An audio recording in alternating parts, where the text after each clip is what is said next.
What's up, yo? Big Cat 305 here. Today we are making filet mignon. That's right, filet mignon. It is so tender, it is so juicy. It is just a romantic piece of meat. That didn't sound right. All right, so it's the day before Valentine's Day, so we're making a nice romantic meal, which is filet mignon. So, and when you make this for your significant other, you should get a big fat kiss. And stick around, because I may get one at the end of this video. We'll see. Stick around for that. If you're new to the channel, what we do here is we try to simplify the cooking process, make it easy and fun. Make sure you hit that subscribe button down below and ring that notification bell. And if you're a current subscriber, thank you for all your support. Keep hitting that thumbs up and commenting down below. Everybody, let's get cooking. All right, here we go. So I'm gonna start off by showing you this knife that I use all the time. It's an acero. You can check my link in the description below if you want one from Amazon. It's a restaurant grade knife. It's awesome. It's not expensive. So we have some chopped up baby bella mushrooms. These are awesome. And then you want to take a medium to half of a large onion and dice that nice and fine. I'm gonna have all the ingredients in the description below. So next up we have some thyme, and we want to take the thyme, the leaves off the stems. We're gonna chop these up nice and fine, but you do not want those stems in there because they're hard. They're not gonna taste very good. So take your time with this. Take the leaves off the stems. That way when somebody bites into it, they're not biting into a hard, crunchy, what the heck is this type of thing. So now you want to chop this up real fine and about a tablespoon of fresh thyme. Now we have the main event, our filet mignon. These are 1.5 inches thick. I had them special cut from Publix. They came out beautiful. He did a great job with these. You could take a butcher's twine and wrap them into a round shape, but I decided to just go with how they were. So you want to take some olive oil. I prefer light or extra light, and just rub the outsides. This is going to be our binder for our salt and pepper, and you just want to rub the outsides nice and evenly, if you will. And then we're going to take both sides, by the way. Here we go. Rub the other side with the olive oil as well, and then we're going to take some coarse salt and spread this evenly, but do not skimp on the salt. Okay, these are thick pieces of meat. Same thing with the pepper. Some coarse ground pepper here, black pepper, and same thing, both sides.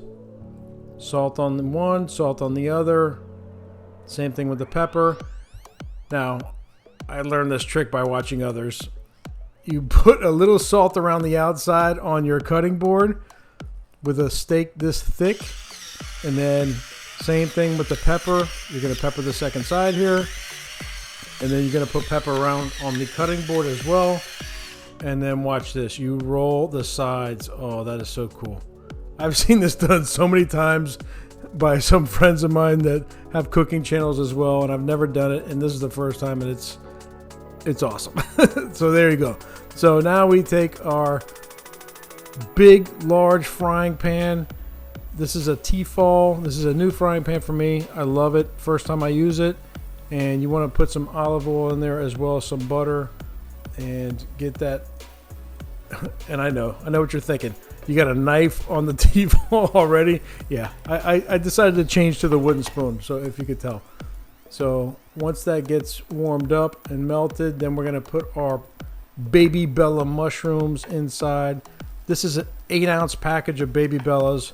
You could easily double this up because they reduce quite a bit, but I decided to just go with the 8 ounces.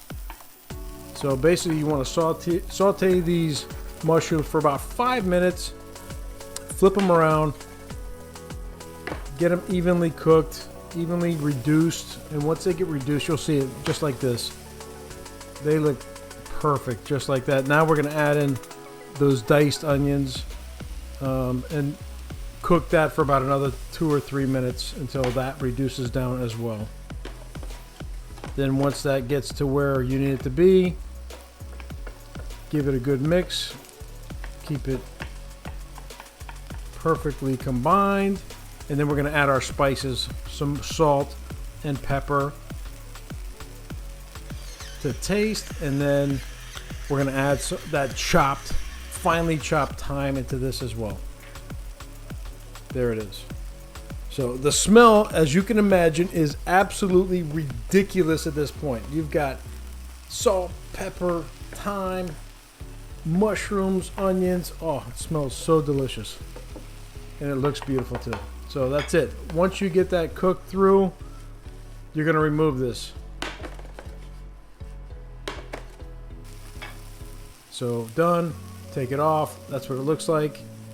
You can see it's not too soggy. You take it out, you put it in a bowl, and you just put it off to the side. We're going to use that in just a little bit. Clean out your pan with a paper towel and add some more olive oil, about 2 tablespoons.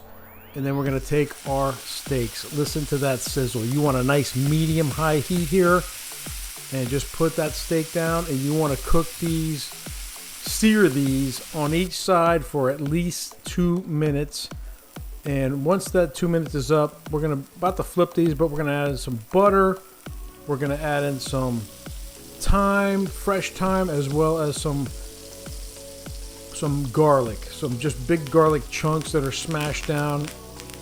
And this is the flavor of these 3 together is just ridiculous. I've done this several times with steaks. It's a great flavor. So once you sear those, you turn them over. You can see that nice crust on those steaks. It looks absolutely amazing. And that butter's melting. It's mixing all those flavors together. And now here's where we baste. We take just a spoon and we just tilt that pan a little bit, get those juices on top. And what this is going to do is it's going to do 2 things. It's going to get the flavor of all those spices and into that meat, as well as cook it from the top down as well as the bottom up. So since there's such large cuts of beef, you want to cook these evenly. And if you're just searing on one side and not doing this, it's just going to be burnt on the outside and not cooked in the middle. So that's why you want to do this. And it's looking good. It takes time now.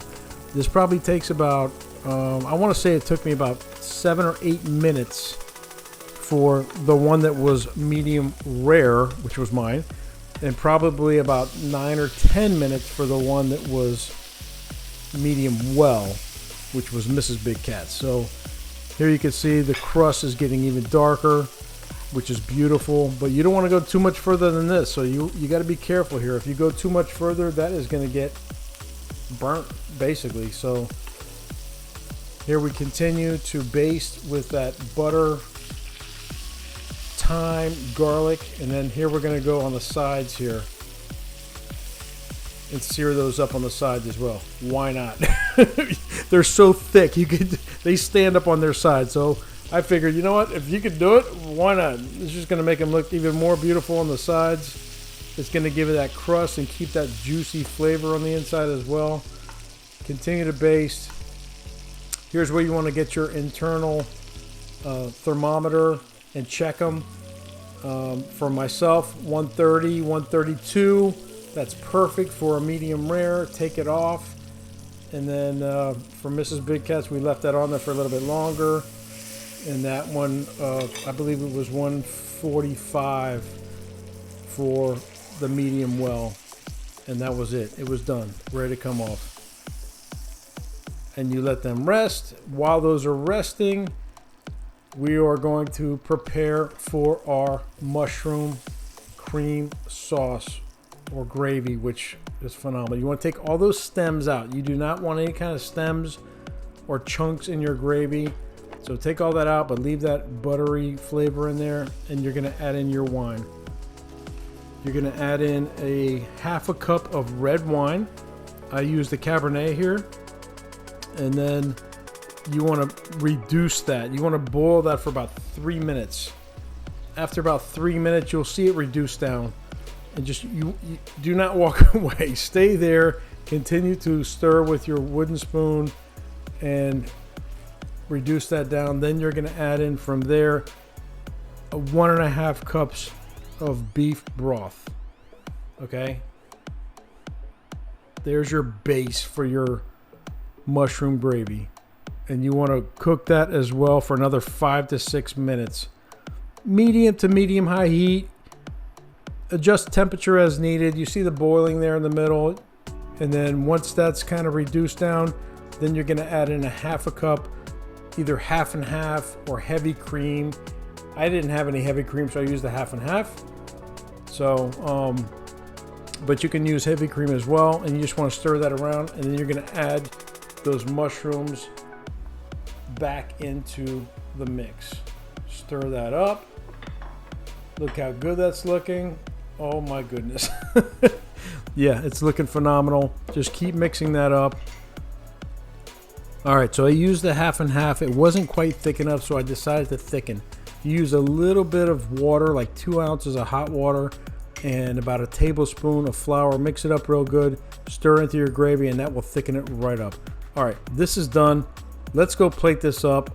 I am starving. It looks phenomenal. And look how thick that gravy is getting. Oh my goodness. Let's go check it out. Whoo-wee! Oh my goodness. This looks absolutely phenomenal. I cannot wait to dig in. All right. We got our filet mignon, our garlic mashed potatoes. This is my recipe as well. I will put a link in the description as well as above. And some asparagus. And of course this mushroom cream gravy. Oh, so good, so good. But first, a close-up.